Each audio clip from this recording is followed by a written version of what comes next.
India during British rule.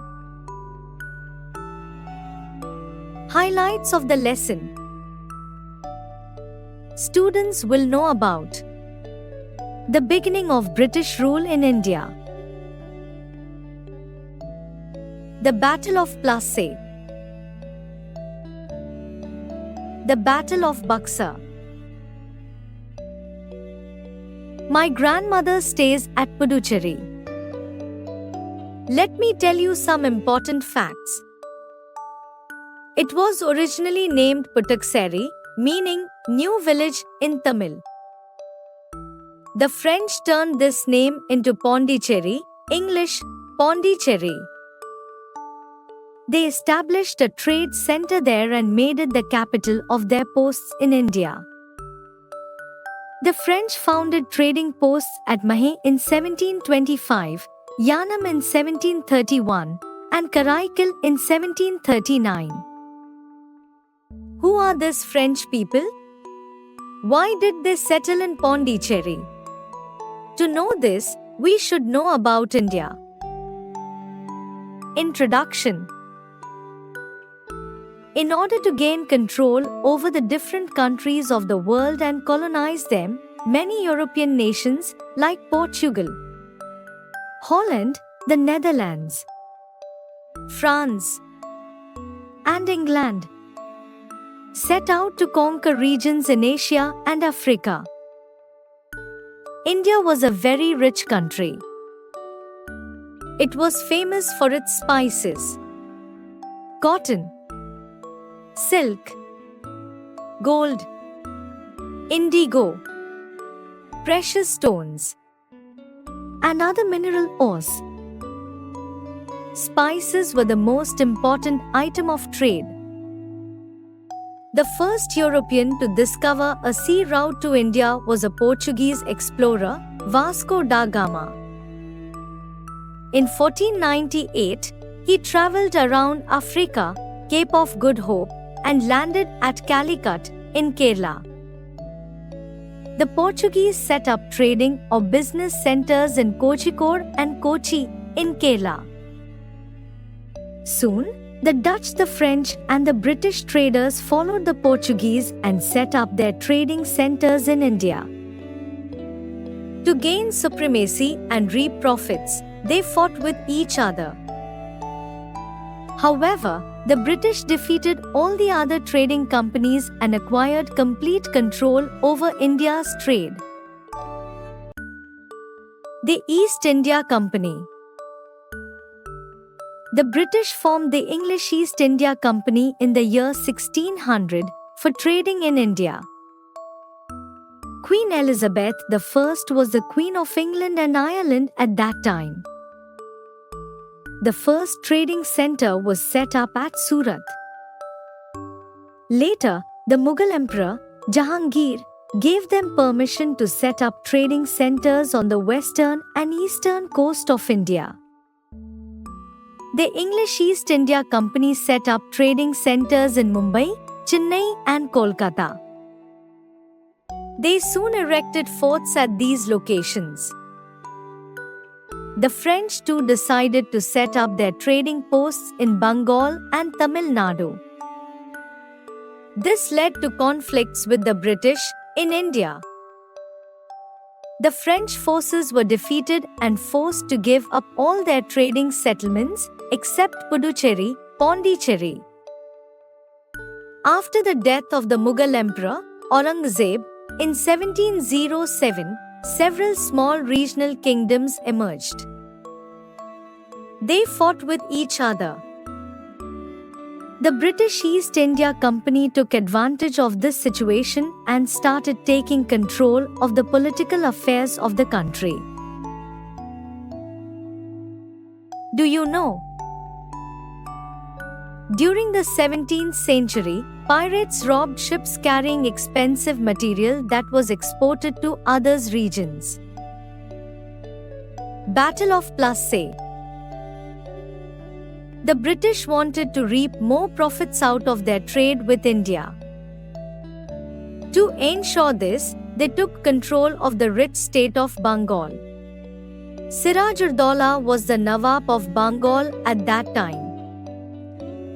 He protested against the British ways of trading and their maintenance of a large private army within his kingdom. When the British refused to withdraw their armed forces, Siraj-ud-Daulah declared war against them. In 1757, under Colonel Robert Clive, the British forces defeated Siraj-ud-Daulah's army. The Nawab was captured and put to death.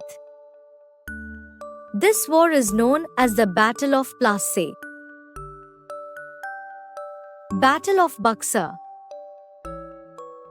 After Siraj-ud-Daulah's death, Bengal came under the rule of Mir Zafar. After him, Mir Qasim became the Nawab of Bengal. Mir Qasim made an attempt to recover Bengal from the control of British. This enraged the British and they waged a war against the combined forces of Mir Qasim, Nawab of Awadh and Mughal Emperor, Shah Alam II. The combined forces of both the Nawabs and the Mughal Emperor were defeated at the Battle of Buxar in 1764. It was by winning this particular battle that the East India Company formally consolidated its position as a colonial power in India. The British gradually took control of India. They introduced various policies which established their supremacy in India. Subsidiary alliance. It was a policy introduced by Lord Wellesley, who was the Governor-General of India from 1798 to 1805. This policy stated that the Indian rulers would maintain British armies in their kingdom and pay for their maintenance. Doctrine of lapse. It was introduced by Lord Dalhousie. It stated that if a ruler or a king of a state died without a natural heir, that state would be taken over or annexed by the British. The British were quick to realize that Indian kingdoms were divided and embroiled in conflict with each other. British took advantage of this situation and used the policy of divide and rule in order to conquer a number of these kingdoms. However, a few strong kingdoms like Marathas, Mysore, and Punjab stood in their way of absolute dominance. The British engaged them in several wars over the years. However, they were ultimately defeated and annexed by the British. By 1850, the British had been successful in setting up their political rule across the whole of India. Discontent among the people of India. The strict laws and regulations imposed by the British led to dissatisfaction among the Indian rulers, weavers, farmers and soldiers. They all felt exploited and suffered at the hands of the British. The farmers had to pay heavy taxes, even during the times of famine. They were forced to grow cotton and indigo. Indigo was a cash crop grown for dyeing the machine-made cloth in England. This helped the East India Company earn huge profits. The raw material for making cloth was taken from India. The British purchased it at very low prices and the finished product was then sold back in the Indian markets. The Indian weavers suffered heavy losses as they could not compete with the factory-made cloth, which was of better quality. The handloom industry suffered and the weavers and cotton cultivators became poor and jobless. The Uprising of 1857. Besides the farmers and weavers, the Indian soldiers were also dissatisfied. The anger of Indian soldiers was collectively expressed in the uprising of 1857, also known as the Revolt of 1857. Causes. The Indian soldiers were extremely unhappy because they were treated unjustly by the British officers. They were not promoted and were also paid less salaries as compared to the British soldiers. However, it was the introduction of the Enfield rifle that finally led to the revolt. To load this rifle, the soldiers had to bite off the outer covering of the cartridge. It was rumored that the cartridge was greased with the fat of either cow or pig. This hurt the religious sentiments of both the Hindu and Muslim soldiers. The soldiers refused to use these bullets and revolted against the British. The revolt started on 10th May in Meerut. The soldiers in Meerut shot down their British superiors and took over Meerut. The revolt then spread to Delhi, Kanpur, Lucknow, Jhansi, and other parts of India. Many leaders, such as Nana Sahib, Rani Lakshmi Bai, Begum Hazrat Mahal, and Tatya Tope, led the revolt in different regions of India. The revolt was crushed by the British as they had better weapons and were more organized. Although the revolt was started by the soldiers, it awakened the Indian people and made them realize the importance of freedom. People belonging to different religions came together to fight for one cause. The revolt of 1857 was also called the First War of Independence. The revolt led to the downfall of the English East India Company, and the administration of India came directly under the British Crown. Queen Victoria was declared the Empress of India and Viceroy Lord Canning was appointed as the Governor of India. Social and religious reformers. Raja Ram Mohan Roy was born on 14 August 1774. He brought about remarkable reforms in India during the 18th century. He advocated the abolition of sati and child marriage. He wanted Indians to learn English, Latin, science, mathematics, and geography. During those days, the press was controlled by the government and one had to take permission to publish articles. Raja Ram Mohan Roy protested against this and supported the freedom of speech and the press. He also established the Brahmo Samaj, which did not believe in idol worship and was against the evil caste system. Swami Dayanand Saraswati was born on 12 February 1824. He was a great social reformer who protested against idol worship, caste system, and advocated women's education and their right to read religious texts. He revived the education system and promoted education for all. On 7 April 1875, he founded the Arya Samaj in Mumbai. He wanted the Hindus to move away from false beliefs and superstitions and follow good habits.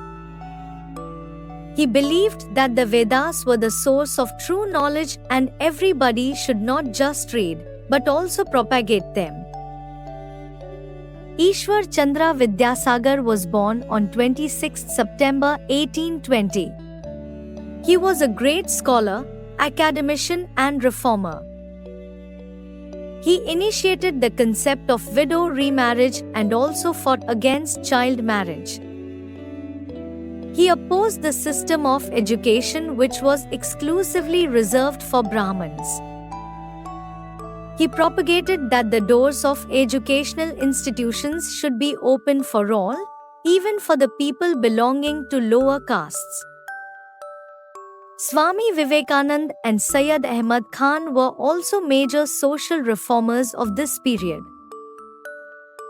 Syed Ahmad Khan was a major supporter of spreading education among the Muslim masses.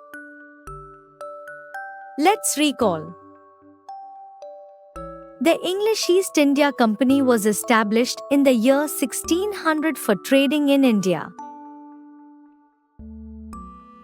The British took advantage of the decline of Mughal Empire and the constant conflicts among the Indian states to gradually take control of the country. The British made unfair and unjust laws which led to dissatisfaction among the Indian people. The revolt of 1857 started on 10th May and it began in Meerut.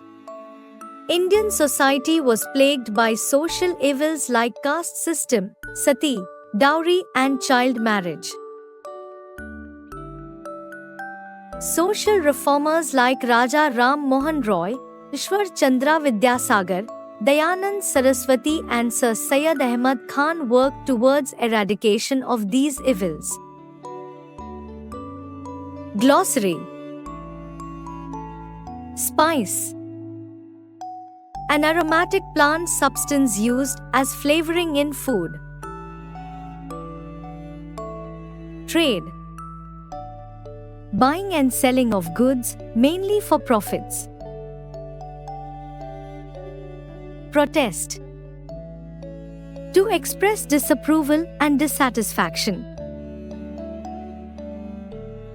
Heir. A person legally entitled to the property or rank person's death.